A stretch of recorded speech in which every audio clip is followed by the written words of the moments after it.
So we're arguing about the heart and soul of Italy. Tu gli dici a lui come deve essere il tavolo? Essere uno che si rimane giovane per molti anni. Turasi, that could be the Russian. Fine. Ma che Turasi 90. The current vintage was 1983. And that was wine that sold for $4 a bottle. Okay, and now the pressures of the market. Facciamo dei vini, perché questo mi considero molto italiano, che sono vendibili dopo 3-4 anni. D'altronde il Pontalier di Chateau. 1990 Barolos from the old school guys and the Grazie guys, and the Grazie guys didn't show so well.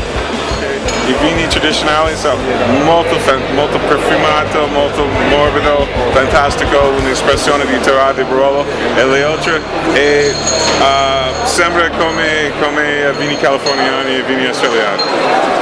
Cioè, lo so, sono un po', cioè, hanno un altro impiego. Io di fatto gliel'ho detto. Ma ti ha mandato i campioni? The sommelier to the Pope in the 15th century, who's talking about a wine from Spain that isn't really for gentlemen, but he's heard that if you bury it in the ground for 100 years, it's really quite lovely. Lui inviterebbe te. Okay. Now, how many people do you know in America who have cellars full of Cabernet, California Cabernet from the 80s, and it's all prune juice now because it wasn't structured for aging? You know, people are buying all this wine. They have these huge cellars, and then they age it, and then nothing happens, or it turns into something. No evolution, or it gets really pruny and nasty. Yeah. Whereas the wines I'm talking about, when they're 20 years old, it's an amazing thing. There's wine and there's fruit juice wine product, and they're different after 5 minutes they arrived. Okay, let's get out of Italy. Rioja. Okay, there's real Rioja, like Lopez de Heredia and Old Cune, and then there's all this stuff they sell on the market now that tastes just like everything else.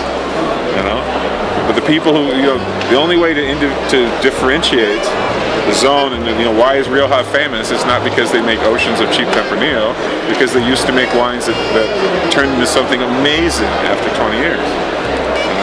For example, talking about Barolo, today is a pleasure to drink Barolo. I remember that 15 years ago was not. Not a pleasure to drink fresh new Barolo. Let's look at, forget all the wine, forget Thai wine. Salon Champagne.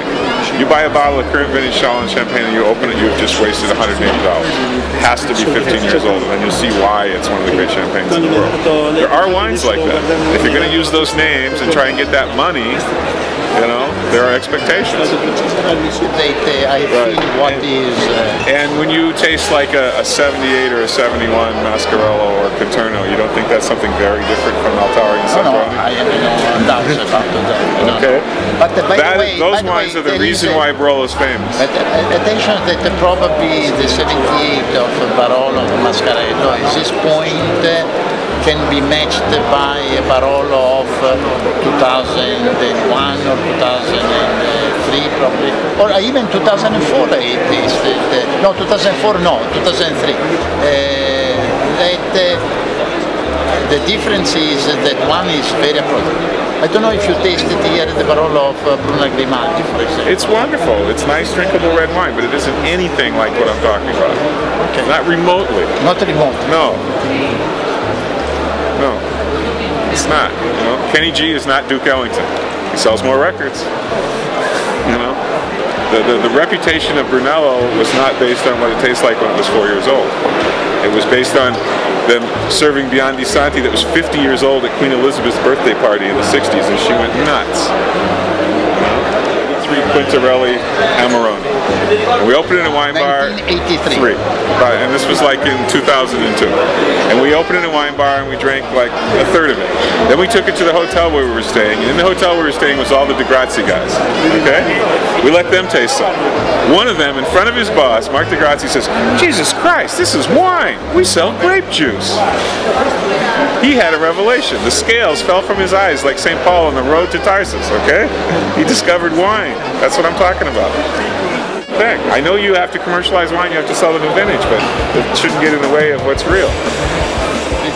The big problem is that in America, your father didn't leave you a cellar to drink, so the you could put one together for him. Sure. In America, it would be a scandal if you were on the faculty of a public university and the university had a wine cellar for the faculty. That was an ongoing concern. Whereas it would be a scandal in England if they didn't. You know.